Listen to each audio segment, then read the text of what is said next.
ఖరీఫ్ పంటకు రైతులందరూ సన్నద్ధం కావాలి. ఎరువాక పౌర్ణమి వేడుకల్లో కలెక్టర్ కీర్తి చేకూరి. కాతేరు వెంకట నగరంలో గోరంట్ల సుడిగాలి పర్యటన 1.80 కోట్ల రూపాయల పనులకు ప్రారంభోత్సవం. 12న ప్రభుత్వ ఉద్యోగుల ఉద్యమ సన్నద్ధత సభ వెల్లడించిన జేఏసీ చైర్మన్ బొప్పరాజు వెంకటేశ్వర్లు. రాబోయే రోజుల్లో చర్యలకు ప్రతిచర్యలు తప్పవు. కూటమి ప్రభుత్వానికి మార్గాని భరత్ హెచ్చరిక. బృందావనం పార్కులో 20 సిమెంట్ బెంచీలు ప్రారంభం. వితరణ చేసిన స్వర్ణాంధ్ర నిర్వాహకుడు గుబ్బల రాంబాబు. షేర్లింగంపల్లి నియోజకవర్గ కాంగ్రెస్ ఇన్ఛార్జ్ వి జగదీశ్వర్ గౌడ్ జన్మదినం శుభ సందర్భంగా రాజు గృహకల్పలోని షేర్లింగంపల్లి నియోజకవర్గ మహిళా కాంగ్రెస్ ఉపాధ్యక్షురాలు జయా చారిటబుల్ ట్రస్ట్ చైర్మన్ మల్లెల జయమ్మ ఆధ్వర్యంలో ట్రాన్స్జెండర్లకు చీరలు పంపిణీ చేసిన కార్యక్రమానికి ముఖ్య అతిథిగా వి జగదీష్ గౌడ్ విచ్చేశారు. కార్యక్రమంలో మల్లెల జయ, మల్లెల సుష్మిత, సీనియర్ కాంగ్రెస్ నాయకులు శ్రీహర రాజన్, గడ్డం వెంకటేష్, సామేల్, కార్తీక్, పల్లె వెంకటరెడ్డి తదితరులు పాల్గొన్నారు. ఈ సందర్భంగా మల్లెల జయ మాట్లాడుతూ షేర్లింగంపల్లి నియోజకవర్గ కాంగ్రెస్ పార్టీ ఇన్ఛార్జ్ జగదీశ్వర్ గౌడ్ జన్మదిన శుభ సందర్భాన్ని పురస్కరించుకుని అన్నదానం, ట్రాన్స్జెండర్లకు చీరలు పంపిణీ చేయడం చాలా సంతోషంగా ఉందని, జయా చారిటబుల్ ట్రస్ట్ తరపున జగదీశ్వర్ గౌడ్ కు హృదయపూర్వక జన్మదిన శుభాకాంక్షలు తెలియజేస్తున్నామని అన్నారు. బర్త్డే ఉంది. అన్న బర్త్డే సందర్భంగా నేను భోజనాలు పెట్టి నేను శారీ డిస్ట్రిబ్యూట్ చేయాలి అనుకున్నాను. ఆ టైంలో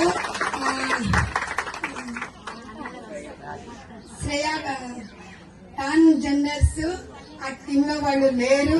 ఎందుకంటే నేను మామూలుగా ఎప్పుడు వాళ్ళని వేరేలాగా పిలుస్తాను. అయితే వద్దులే చేయాలి అని అయినా కానీ నేను ఏ పిలుపు పిలిచినా కానీ ఒక ఫ్యామిలీ లాగా నాకు చాలా సపోర్ట్ ఉంటారు. అయితే వాళ్ళు లేరు.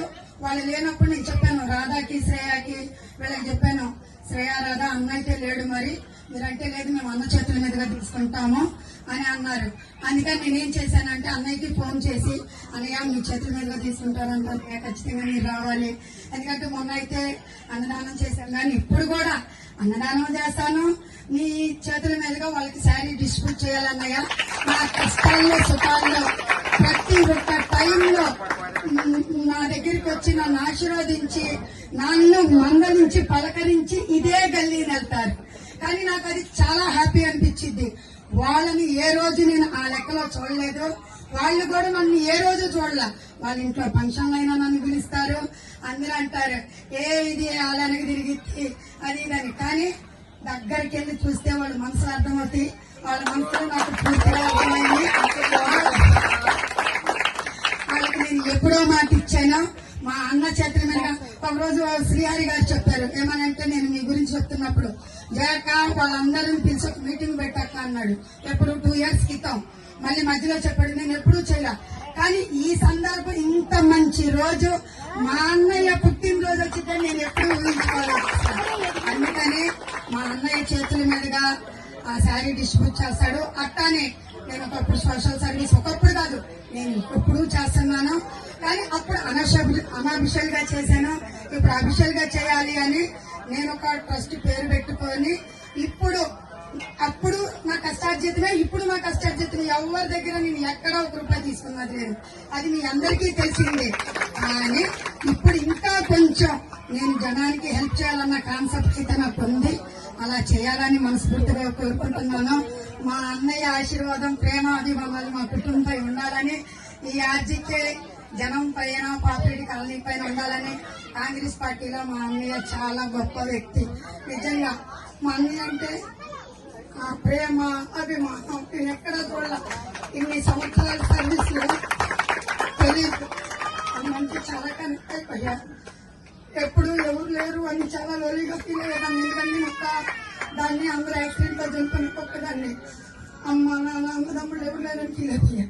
కానీ అన్నయ్య వల్ల ఎంతమంది అన్నదమ్ముళ్ళు, ఎంతమంది అక్క చెల్లెళ్ళు నాకు చాలా మంది పరిచయం అయ్యారు. అంటే నేను టీఆర్ఎస్ లో ఉండగా 10-15 సంవత్సరాలు నేను పార్టీ చాలా కష్టపడి పనిచేసి ఎక్కడ ఎవరిని 1 రూపాయి కూడా తీసుకోకుండా, కానీ నాకు ఎక్కడ గుర్తింపు దొరకల. నా అన్నయ్య దగ్గర నాకు దొరికింది. నేను సత్యానికి నా అన్నయ్య దగ్గర నాకు కావాలి. ఎందుకంటే ఆయన పిలిచే పిలుపులోనే ఒక గొప్ప పలుకుంటుంది. ఆయన పిలుస్తుంటే నాకు అసలు కాళ్ళు చేతులు ఎగిరిపోతాయి. అలాంటి ఒక ఎమ్మెల్యే స్థాయిలో ఉంది. నాలాంటి అన్నవరం ఫోన్ ఎత్తి మాట్లాడతాడంటే అసలు ఈ జీవితానికి ఏం కావాలి చెప్పు. నాకు ఇదే కదా ఆనందం. అన్ని సంతోషంగా ఉండాలి. నిజంగా మా కుటుంబం, మా ఆచారకలు ఇక్కడ ఉన్న ప్రతి ఒక్కళ్ళయ్యి అన్నిటి ఆశీర్వదించాలని మనస్ఫూర్తిగా కోరుకుంటూ శ్రేయాన్ని మాట్లాడాలని చెప్తున్నాను. ఇక్కడ ఉన్నది ప్రతి ఒక్కరు మన కాలనీ వాళ్ళు, ప్రతి ఒక్కరికి ఏ ప్రాబ్లం ఉన్నా గానీ ఏది ఉన్నా గానీ ముందుకొచ్చి చేయడానికి అన్న రెడీగా ఉన్నాడు. ఇంకోటి అన్నకి సపోర్ట్ గా మనకు జయ ఉంది, జయదిన. ఇప్పుడు ఆమె కూడా వస్తుంది. అన్నిటికీ ఏ ప్రాబ్లం ఉండని అన్న వరకు తీసుకెళ్తుంది. మీ ప్రాబ్లమ్స్ అది సాల్వ్ చేయడానికి గట్టిగా ఇప్పుడు అదేంటి ఒక పవర్ గా వచ్చి నిలబడ్డాడు మనకు అన్న. కాబట్టి మనకి ఏ ప్రాబ్లమ్స్ ఉన్నా అన్న ద్వారా అన్ని క్లియర్ చేసుకున్నాం. అన్న సపోర్ట్ మనకు కావాలి, మన సపోర్ట్ అన్న కావాలి. ప్రతి ఒక్కరం అందరం కూడా జేకే చెప్పినా ఎవరికి చెప్పినా కానీ ఏ ప్రాబ్లం ఉన్నా అన్న క్లియర్ చేయడానికి మనకున్నాడు. అంతే sir. Wish you many more happy returns of the day related. మా కోసం అసలు ఎవరైతే ట్రాన్స్జెండర్స్ ని గుర్తించారు అలాంటిది జయక్క మమ్మల్ని పిలిచి సార్ బర్త్డే అయింది ప్రియ, మీరందరూ వచ్చి గిఫ్ట్స్ తీసుకోండి. సార్ మనకి సపోర్ట్ ఉంటారు ఎప్పటికైనా, మీరు రండి అని అంటే మాకు కాల్ చేస్తే వచ్చాము. బట్ ఏ సపోర్ట్ అయినా కానీ జయక్క మాకు ఎప్పటి నుంచో చేస్తుంది. బట్ ఇప్పటి నుంచి కాదు, 10 years నుంచి చూస్తున్నాము. మేము ఏ ఫంక్షన్స్ పిలిచినా లేదు కాదు అనేసి అయితే అనకుండా వస్తుంది, మాతో కలిసిపోద్ది. చాలు మాకు అదే సంతోషం. బట్ ఇంకా థ్యాంక్ యూ. మేము గత 15 సంవత్సరాల నుంచి జయగారిని చూస్తున్నాము. మీ గురించి కూడా మాకు తెలుసాము. లాస్ట్ టైం మేము గుడి ఓపెనింగ్ అప్పుడు మిమ్మల్ని కలిసాము, మిమ్మల్ని ఇన్వైట్ చేశాము. కొంచెం మీరు వేరేగా రాలేకపోయారు. చాలా చాలా థ్యాంక్స్ అన్నయ్య, మాకు చేసి గుర్తుంది. మాకు జయ కొన్ని విషయాల్లో అన్నయ్య మాకు చాలా సపోర్ట్ చేసింది. కొంతమంది తాము తొక్కేయాలని చూశారు, చాలా ఇదిగా చేశారు. ఆ రోజుల్లో నేను తల్లి లెక్క నిల్చొని ఆమెని నా బిడ్డ లెక్క అయింది, నా తల్లి లెక్క అయింది, నా చెల్లి అనుకుందో అక్క అనుకుందో నేను చెప్పిన దానికి కట్టుబడింది. చాలా మంది ఆమె తొక్కేయాలి, చాలా మంది ఆమె విలువ తీయాలని చూశారు. ఆ టైంలో నేను నుంచున్నాను. నేను నుంచొని నిలబడి ఆమెకి ధైర్యం చెప్పి నువ్వు రామ్మా నేనున్నాను అని తీసుకొని ముందుకు నడిపించా. ఇవాళ మీ ఆధ్వర్యంలో ఆమె చాలా ఎదుగుతుందని, ఇంకా ఎదగాలి, మీరు కూడా ఎదగాలి. మా లాంటి వాళ్ళని మమ్మల్ని ఇట్లా ట్రాన్స్జెండర్స్ అని ఇప్పుడు కూడా మా గల్లీ వాళ్ళేంటి వీళ్ళని ఎవరు చూడాలి, మేము అంత ఫ్రీగా సంతోషంగా ఉంటాము. అలాగే ఆమె కూడా ఏదున్నా కూడా మాకు చెప్పింది, మాకు షేర్ చేసుకుంటుంది. ఇంకా మీ ఆధ్వర్యంలో మా కూడా కొంచెం ముందేయాలని థ్యాంక్స్. ఆంధ్రప్రదేశ్ గ్రామీణ బ్యాంకు ప్రాంతీయ కార్యాలయం కర్నూలు ఆధ్వర్యంలో ఉద్యాన్ భవన్ కర్నూలులో మెగా రుణ మేళా ఘనంగా నిర్వహించారు. ఈ కార్యక్రమానికి ఆంధ్రప్రదేశ్ గ్రామీణ బ్యాంక్ ప్రధాన కార్యాలయం Guntur general manager P Sridevi ముఖ్య అతిథిగా విచ్చేశారు. కర్నూలు జిల్లా lead district manager LDM P Mohan విశిష్ట అతిథిగా హాజరయ్యారు. కార్యక్రమానికి రీజనల్ మేనేజర్ టి రమేష్ అధ్యక్షత వహించగా ప్రాంతీయ కార్యాలయ పరిధిలోని శాఖల మేనేజర్లు, అధికారులు పాల్గొన్నారు. ఈ మెగా రుణ మేళాలో స్వయం సహాయక సంఘాల సభ్యులు, NSFAC లబ్ధిదారులు, లక్పతి దీదీ పథకం లబ్ధిదారులు, వ్యవసాయ, రిటైల్, MSME రుణ గ్రహీతలతో కలిసి సుమారు 150 మంది పాల్గొన్నారు. ఈ కార్యక్రమంలో ప్రాంతీయ కార్యాలయ అధికారులు, శాఖలు, మేనేజర్లు, బ్యాంక్ సిబ్బంది మరియు లబ్ధిదారులు పెద్ద సంఖ్యలో పాల్గొని కార్యక్రమాన్ని విజయవంతం చేశారు. చెప్పాలనుకుంటా, పోయిన సంవత్సరం అంటే 2025 మే 1వ తారీఖున ఆంధ్రాలో ఉన్న 4 గ్రామీణ బ్యాంకులు అనగా ఆంధ్ర ప్రగతి గ్రామీణ బ్యాంక్, సప్తగిరి గ్రామీణ బ్యాంక్, చైతన్య గోదావరి గ్రామీణ బ్యాంక్, ఆంధ్రప్రదేశ్ వికాస్ గ్రామీణ బ్యాంక్ 4 బ్యాంకులు కలిపి ఆంధ్రప్రదేశ్ గ్రామీణ బ్యాంక్గా అవతరించడం జరిగింది. సో ఇప్పుడు ఆంధ్ర రాష్ట్రం అంతా మనకు ఒక్కటే గ్రామీణ బ్యాంక్ ఉంటుంది. ఆంధ్రప్రదేశ్ గ్రామీణ బ్యాంకు 1,36,000 కోట్ల బిజినెస్తో మొత్తం ఇండియాలోనే 2వ అతిపెద్ద గ్రామీణ బ్యాంక్గా ఉంది. సో మా ఖాతాదారులకు మేము అన్ని రకాల రుణ సదుపాయాలు అందజేస్తున్నాం. ఇంకా చాలామందికి తెలియడం లేదు. సో మా వైపున మేము స్వయం సహాయక సంఘాలకి, వ్యవసాయదారులకే కాకుండా గృహ రుణాలు, వ్యవసాయ రుణాల్లో అంటే ట్రాక్టర్స్, ఇంప్లిమెంట్స్కి కావాల్సిన లోన్స్, డ్రిప్ ఇరిగేషన్ ఇలాంటివన్నీ, తర్వాత ఎడ్యుకేషన్ లోన్స్, తర్వాత వెహికల్స్ అంటే ఇప్పుడు ఈ మధ్య మేము చాలా కంపెనీస్తో టైఅప్ చేసుకున్నాం. సో ఇంక్లూడింగ్ జేసీబీ, మహీంద్రా ఇలాంటి కంపెనీస్ అన్నిటితోనూ బ్యాంక్ టైఅప్ చేసుకోవడం జరిగింది. అలాంటి వాహన రుణాలు అన్నీ కూడా మేము ఇస్తున్నాం. సో ఎటువంటి రుణ సదుపాయాలు కావాలన్నా గ్రామీణ బ్యాంక్లో అందుబాటులో ఉన్నాయి. తర్వాత అన్ని కమర్షియల్ బ్యాంక్స్ కంటే కూడా గ్రామీణ బ్యాంక్లో డిపాజిట్ల పైన అత్యధిక వడ్డీ రేటు ఉంది. మా ఖాతాదారులందరూ ఈ సదుపాయాలన్నీ వినియోగించుకోవాలని మా తరఫున మనస్ఫూర్తిగా కోరుకుంటున్నాం. Thank you. తరఫున ఖాతాదారులందరికీ మరొకసారి నమస్కారం.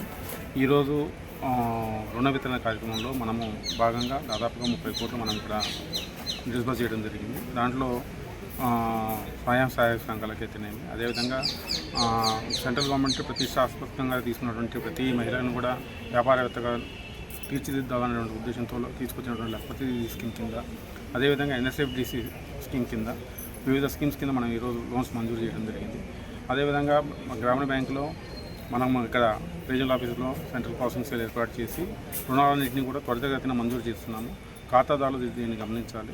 మన యొక్క టర్నర్ ఓన్ టైం అంటే ఖాతాదారులకి లోన్ అప్లికేషన్ తీసుకున్న దగ్గర నుంచి లోన్ శాంక్షన్ చేసే దాంట్లో టర్నర్ ఓన్ టైం చాలా తక్కువగా తీసుకుంటున్నాము. కాబట్టి ఖాతాదారులందరూ కూడా ఈ సదుపాయాన్ని వినియోగించుకోవాల్సిందిగా కోరుకుంటున్నాము. అదేవిధంగా డిపాజిట్ల పైన కూడా మనం అత్యధిక వడ్డీ రేటు ఇవ్వడం జరుగుతుంది.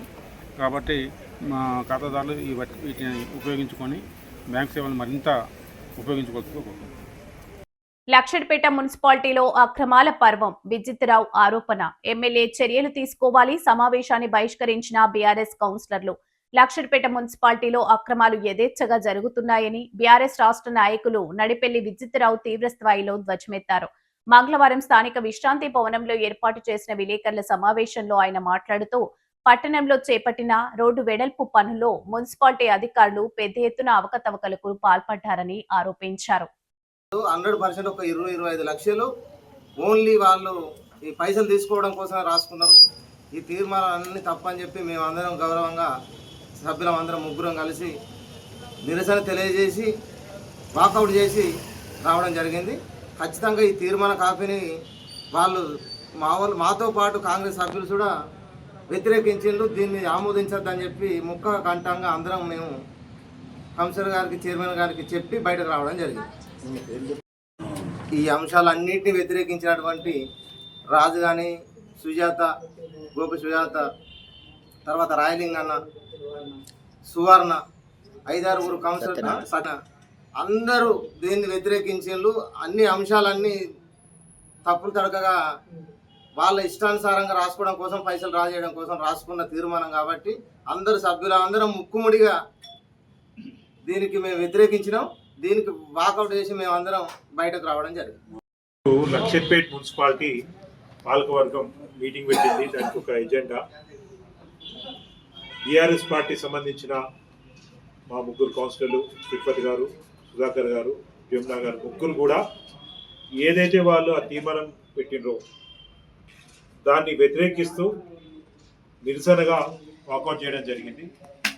లక్షడ్పేట ప్రజలందరూ, మంచిర్యాల నియోజకవర్గ ప్రజలందరూ కూడా గమనించాలి.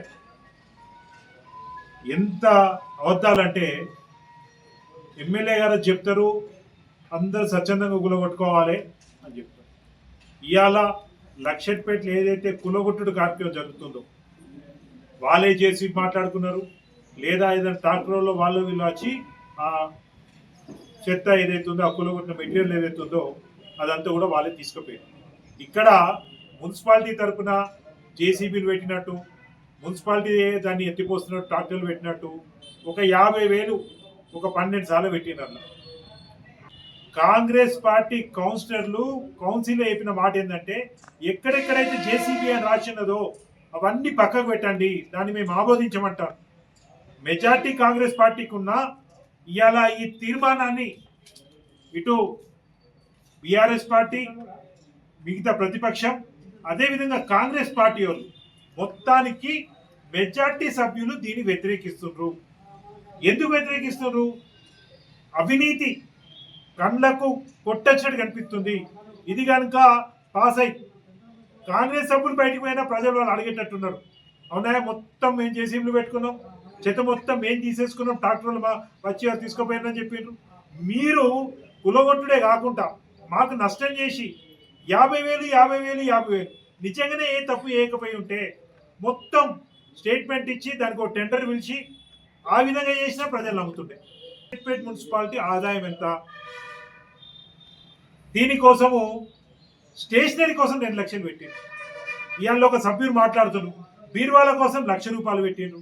అందులో ఒక సభ్యుడు మాట్లాడుతాడు నా ఏరియాలోనే ఉంటాయని, కాంగ్రెస్ సభ్యుడే, నా ఏరియాలోనే ఉంటాయి 6,000-7,000 ఇప్పిస్తుందా ₹1,00,000 ఎట్లయితే అని అడుగుతున్నారు. ప్రతి అంశం మీద లక్షడిపేట మున్సిపల్ సమావేశంలో నిరసనల సెగ, అక్రమ బిల్లులపై కౌన్సిలర్ల ఫైర్. లక్షడిపేట మున్సిపాలిటీలో మంగళవారం నిర్వహించిన సాధారణ సమావేశం తీవ్ర గందరగోళానికి దారితీసింది. పట్టణ అభివృద్ధి పనుల్లో జరుగుతున్న అక్రమాలు, బిల్లుల చెల్లింపులో అక్రమాలు జరిగాయని ఆరోపిస్తూ పలువురు కౌన్సిలర్లు నిరసన వ్యక్తం చేయగా మరికొందరు సమావేశాన్ని బహిష్కరించారు.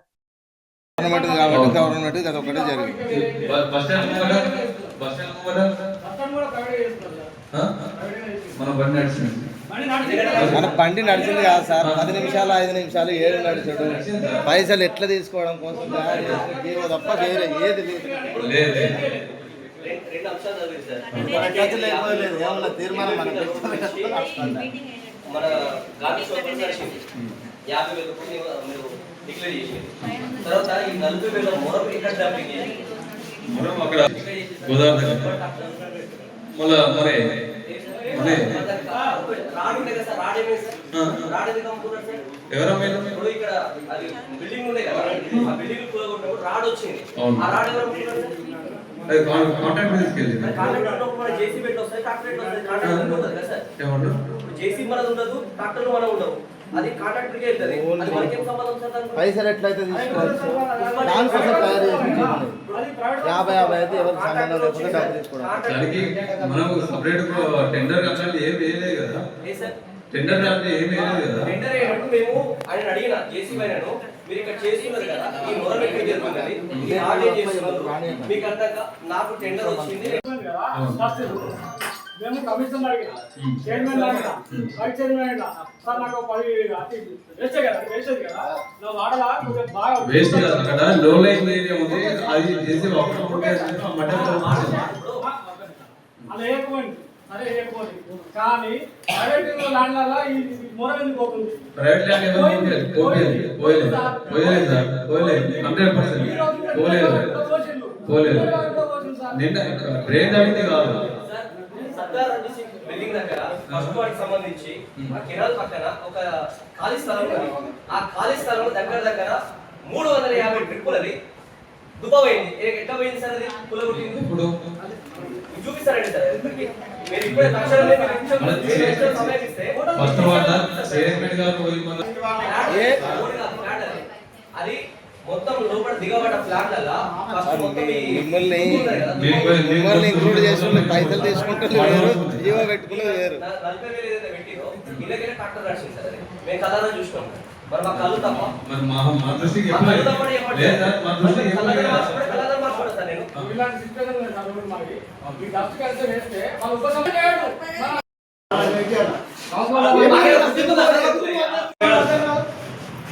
దయచేసి కౌన్సిలర్ అందరికీ ముందు కూర్చోవాల్సిందిగా కోరుతున్నాం. అప్పుడు కూడా చెప్పాము మేము కౌన్సిలర్ చెప్పచ్చు కొంచెము సెకండ్ లైన్ లో కూర్చోవాల్సిందిగా మనం చేస్తున్నాం.